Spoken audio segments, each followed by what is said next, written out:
بسم الله الرحمن الرحيم. السلام عليكم ورحمة الله وبركاته. صباح الخير، مساء الخير، على حسب الوقت اللي بتشوفوا فيه الفيديو. أنا كان عندي بس شوية كلام كده أو تحليل أو تعليقات على ماتشات الأهلي في كأس العالم للأندية. أول حاجة، الخطة اللي بيلعب بيها خوزيه ريبيرو، خطة مش مفهومة، وأعتقد أصلا اللعيبة نفسها مش فاهمة الخطة اللي هو بيلعب بيها. انا بصراحة عمري ما شفت حاجة إن يعني اسمها ان انا العب من غير جناح يمين، وانا عندي واحد زي زيزو اصلا شغلته جناح يمين، والمفروض ان انا جايبه عشان يكسبني. فالراجل ده المفروض ان هو يعني يتلعب له كور.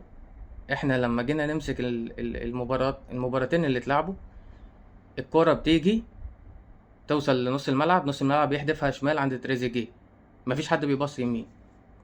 وده حاجة انا مش فاهمها.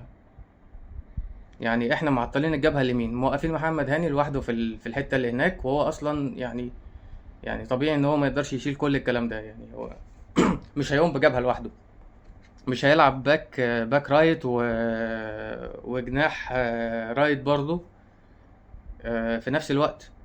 مش هياخد هو الموضوع كله. وبعدين في سرعات اكتر منهم، يعني السرعات بتاعت اللعيبة اللي في الفرق اللي قدامنا آه، اكتر بكتير. في مهارات طبعا بتاعت بالميراس.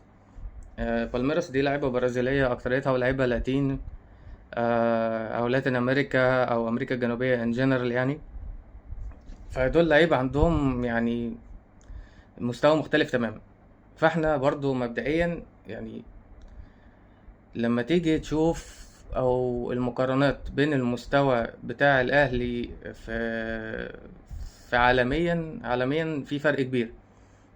يعني احنا مش هنقدر مثلا نقارن واحد بياخد ماكسيموم 1.5 مليون في الشهر، في السنة، بواحد بياخد مثلا 3 مليون و4 مليون و5 مليون. أكيد في فرق رهيب في المهارات وفي الإمكانيات بتاعة اللعيبة.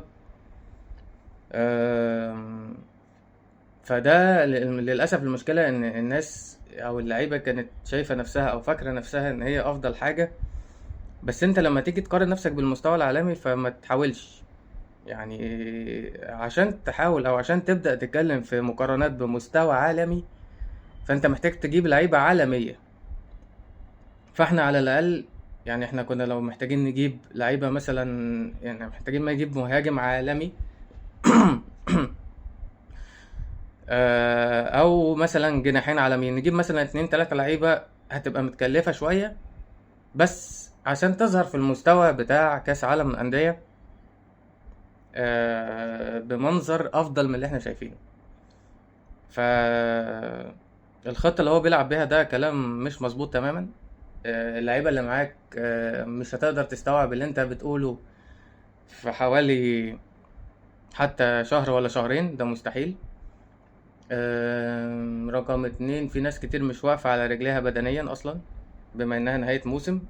يعني مثلا محمد هاني على سبيل المثال هو ما يقدرش، هو البدني بتاعه مش هيستحمل كمان الكلام ده، وان احنا في نهاية موسم، الموسم خلص.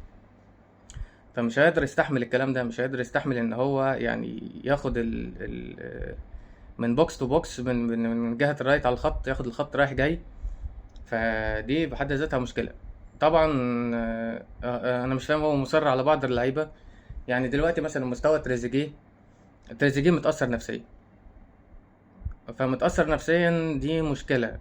يعني هو المفروض ان هو يعني لو انت لعيب، المفروض ان انت اشتغلت بروفيشنال في اوروبا، استون فيلا او اي فريق، فانت المفروض ماتش وعدى، انت غلطت غلطة، فمش المفروض ان انت تبقى متأثر بيها نفسيا الماتش اللي بعده. انت كده بتضيع مجهود الفرقة وبتضيع مجهودك. فده مبدئيا يعني تحليل بسيط للي حصل. وطبعا في حاجات كتير محتاجين يعني نتكلم فيها، بس يعني ان شاء الله هحاول اعمل فيديو تاني عن الموضوع. شكرا جدا.